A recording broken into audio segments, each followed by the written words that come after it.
साठी आवर्जून उपस्थित असलेले गुडगंगा सहकारी साखर कारखान्याचे माजी संचालक राष्ट्रवादीचे नेते आदरणीय सुधीरजी फराटे इनामदार आपले या ठिकाणी सहर्ष स्वागत. मांडवण फराटा गावचे माजी उपसरपंच अशोक अप्पा जगताप आपले या ठिकाणी सहर्ष स्वागत. मांडवण फराटा सोसायटीचे माजी संचालक रावसाहेबजी जगताप आपले या ठिकाणी सहर्ष स्वागत. या ठिकाणी सुधीर शेठ फराटे इनामदार आपणास विनंती आहे की आपण 2 मिनिटांमध्ये या ठिकाणी या कार्यक्रमासाठी शुभेच्छा द्यायच्यात.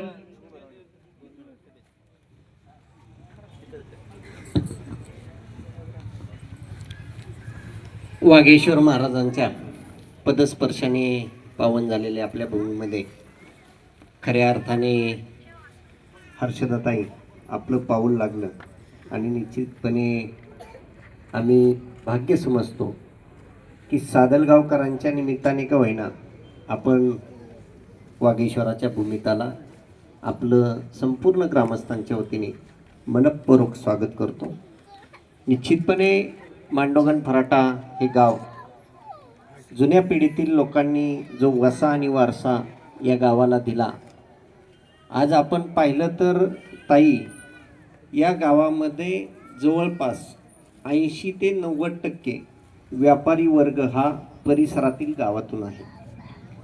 या ठिकाणी कोणत्याही माणसाला या गावामध्ये जर चुकीचं काय घडलं तर गावातील प्रमुख माणसं त्या व्यावसायिकाच्या त्या व्यक्तीच्या पाठीशी उभी राहतात.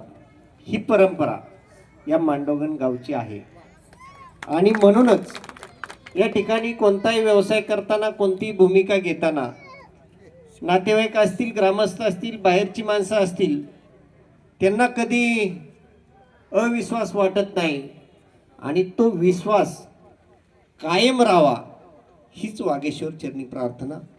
या ठिकाणी आमचे सहकारी मित्र केसवड यांनी या ठिकाणी योगीराज पतसंस्थेच्या निमित्ताने पूर्वी त्यांचं एक दालन चालू आहे.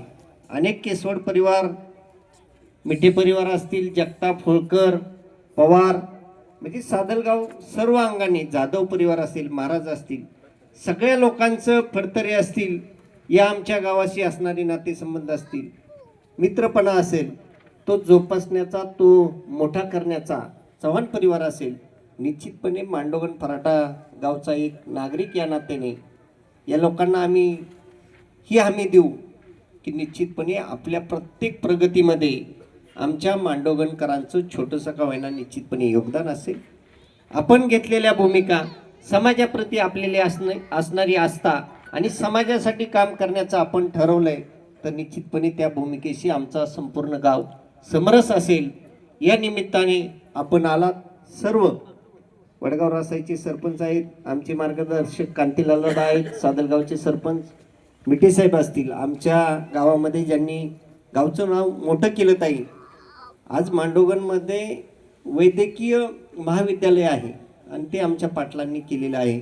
आमच्या गावाचं नाव मोठं करण्यामध्ये निश्चित त्यांचाही मोठा मोलाचा वाटा आहे. आज मांडोगण सारख्या गावामध्ये ज्या फॅसिलिटी मिळतात, संपूर्ण राज्यातून नव्हे तर देशातून विद्यार्थी आज मांडोगणमध्ये शिक्षण घेत आहेत. ही खऱ्या अर्थाने ती वागेश्वराची कृपा आहे आणि तुमच्यासारख्यांची पाय लागणं. या ठिकाणी उपस्थित असलेले सगळीच लोक ज्यावेळेस आमच्या गावाकडे, आता मी आमच्या म्हणण्यापेक्षा आपल्या गावाकडे ज्या भूमिकेने पाहतात, निश्चितपणे त्या भूमिकेला तडा न जाऊन देणं ही खऱ्या अर्थाने आमच्यासारख्याची भूमिका असली पाहिजे. ते आमचं तुम्हा सर्वांना आम्ही वचनबद्ध असलो पाहिजे. अशा प्रकारची भूमिका या निमित्ताने घेतो. या ठिकाणी गावचे माजी सरपंच अशोक अप्पा असतील, रावसाहेब जगताप असतील, सर्वच या ठिकाणी नावं घ्यावीत अशी अनेक माणसं या निमित्ताने उपस्थित आहेत, पत्रकार आहेत. सगळ्यांचं मी या परिवाराच्या वतीने ऋण व्यक्त करतो आणि पुनच एकदा आपण सर्व मान्यवर उपस्थित झाला, आपलंही या निमित्ताने धन्यवाद व्यक्त करून थांबतो. धन्यवाद. हॅलो. मांडवगडमधील जेवढे राजकारणी लोक असतील, पुढारी लोक असतील आणि व्यावसायिक लोक ज्या पद्धतीने मांडव बाहेर आम्ही फिरतो